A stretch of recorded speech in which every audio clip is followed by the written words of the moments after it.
Hello everyone, मैं प्रदीप कुमार आगाज IAS institute में आप सभी का स्वागत करता हूं। तो आइए आज के इस वीडियो में हम लोग बात करने वाले हैं शासन व्यवस्था से रिलेटेड यूपीएससी के प्रीलिम्स और मेंस के लिए आज के जितने भी मोस्ट इंपोर्टेंट टॉपिक है हम आप लोगों के लिए लेकर आए हैं। तो चलिए देखते हैं। तो देखिए, प्रीलिम्स के लिए जो टॉपिक है वो लॉजिस्टिक प्रदर्शन सूचकांक एलपीआई और राष्ट्रीय लॉजिस्टिक्स नीति एनएलपी पीएम गति शक्ति पहल, और मेंस के लिए जो टॉपिक है पीएम गति शक्ति और राष्ट्रीय लॉजिस्टिक्स नीति का महत्व, आर्थिक विकास के लिए बुनियादी ढांचे में निवेश का महत्व। तो आइए हम प्रीलिम्स और मेंस के इन सभी टॉपिक के बारे में पूरे विस्तार से चर्चा करते हैं। तो देखिए चर्चा में क्यों है, आइए समझते हैं।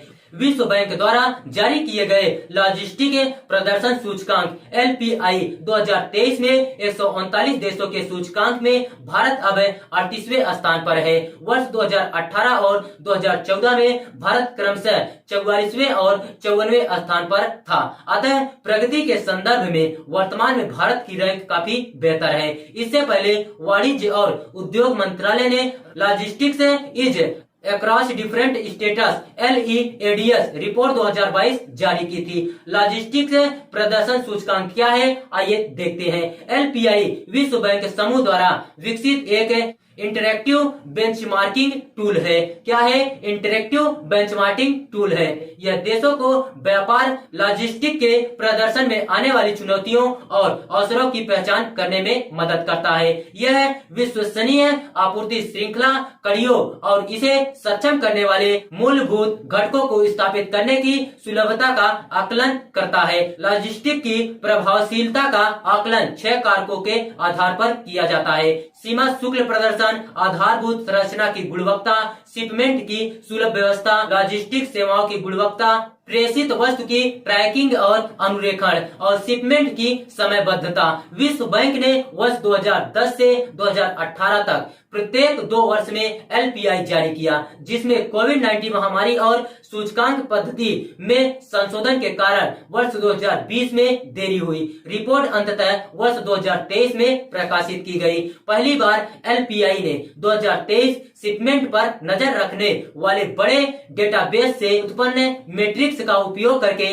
व्यापार की गति का विश्लेषण किया गया है, जिससे 139 देशों में तुलना की जा सकती है। भारत द्वारा बेहतर लॉजिस्टिक प्रदर्शन हेतु अपनाई गई नीति क्या है, आइए देखते हैं। सबसे पहले हम लोग नीतिगत हस्तक्षेप के बारे में समझते हैं। पीएम गति शक्ति पहल। अक्टूबर 2021 में सरकार ने पीएम गति शक्ति पहल की घोषणा की, जो मल्टी मॉडल कनेक्टिविटी हेतु एक राष्ट्रीय मास्टर प्लान है। इस पहल का उद्देश्य लॉजिस्टिक लागत को कम करना और वर्ष 2024-25 तक अर्थव्यवस्था को बढ़ावा देना है। राष्ट्रीय लॉजिस्टिक नीति, नेशनल लॉजिस्टिक पॉलिसी एनएलपी क्या है, आइए देखते हैं। प्रधानमंत्री ने वर्ष 2022 में राष्ट्रीय लॉजिस्टिक नीति एनएलपी की शुरुआत की, ताकि अंतिम छोर तक समयबद्ध वितरण, परिवहन संबंधी चुनौतियों का अंत, विनिर्माण क्षेत्र हेतु समय और धन की बचत एवं लॉजिस्टिक क्षेत्र में वांछित गति सुनिश्चित की जा सके।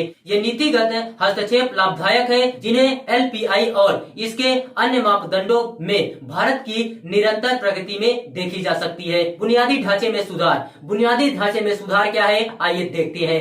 एलपीआई रिपोर्ट के अनुसार भारत का बुनियादी ढांचा स्कोर 2018 में 52वें स्थान से 5 स्थान बढ़कर वर्ष 2023 में 47वें स्थान पर पहुंच गया। सरकार ने व्यापार से संबंधित सॉफ्ट और हाई इंफ्रास्ट्रक्चर में निवेश किया है, जो दोनों तटों पर स्थित पोर्ट गेटवे को देश के आंतरिक क्षेत्रों में स्थित प्रमुख आर्थिक केंद्रों से जोड़ता है। इस निवेश से भारत को लाभ हुआ है और अंतर्राष्ट्रीय परिवहन में भारत वर्ष 2018 के 44वें स्थान से वर्ष 2023 में 22वें स्थान तक पहुंच गया है। प्रौद्योगिकी की भूमिका क्या है, आइए समझते हैं। तो देखिए, भारत की रसद आपूर्ति के सुधार में प्रौद्योगिकी की एक महत्वपूर्ण घटक रही है। सार्वजनिक निजी भागीदारी के तहत सरकार ने एक आपूर्ति श्रृंखला दृश्यता मंच लागू किया है, जिसने आपूर्ति में लगने वाले अधिक समय में उल्लेखनीय कमी लाने में योगदान दिया है।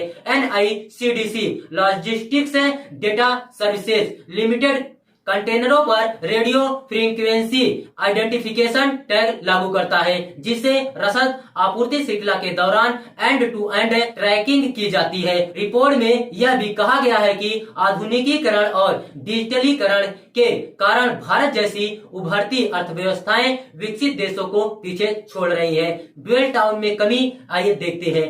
ड्वेल टाइम यानी जहाज किसी विशिष्ट बंदरगाह या टर्मिनल पर कितना समय व्यतीत करता है। यह उस समय को भी संदर्भित करता है जो एक कंटेनर या कार्गो को जहाज पर लादे जाने से पहले या जहाज से उतारने के बाद एक बंदरगाह या टर्मिनल पर ठहराव में व्यतीत होता है। भारत का बहुत कम ड्वेल टाइम 2.6 दिन इस बात का एक उदाहरण है कि कैसे देश ने अपनी आपूर्ति के प्रदर्शन में सुधार किया है। रिपोर्ट के अनुसार भारत और सिंगापुर के लिए मई एवं अक्टूबर 2022 के बीच कंटेनरों के औसत ठहराव का समय 3 दिन था, जो कि कुछ औद्योगिक देशों की तुलना में काफी बेहतर है। अमेरिका के लिए ठहराव का समय 7 दिन था और जर्मनी हेतु यह 10 दिन था।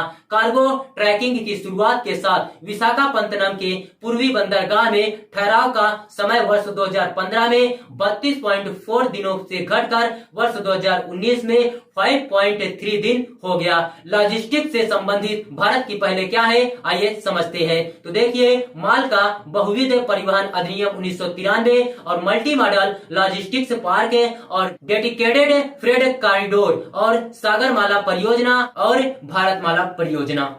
तो देखिए, अगर आप लोगों को इसका पीडीएफ चाहिए तो इसका पीडीएफ हम टेलीग्राम चैनल पर अपलोड कर देंगे। टेलीग्राम चैनल का नाम है आगाज आईएएस इंस्टीट्यूट और टेलीग्राम चैनल का लिंक हम इस वीडियो के डिस्क्रिप्शन में दे देंगे। आप यहां से भी जाकर टेलीग्राम चैनल को ज्वाइन कर सकते हैं और पीडीएफ डाउनलोड कर सकते हैं।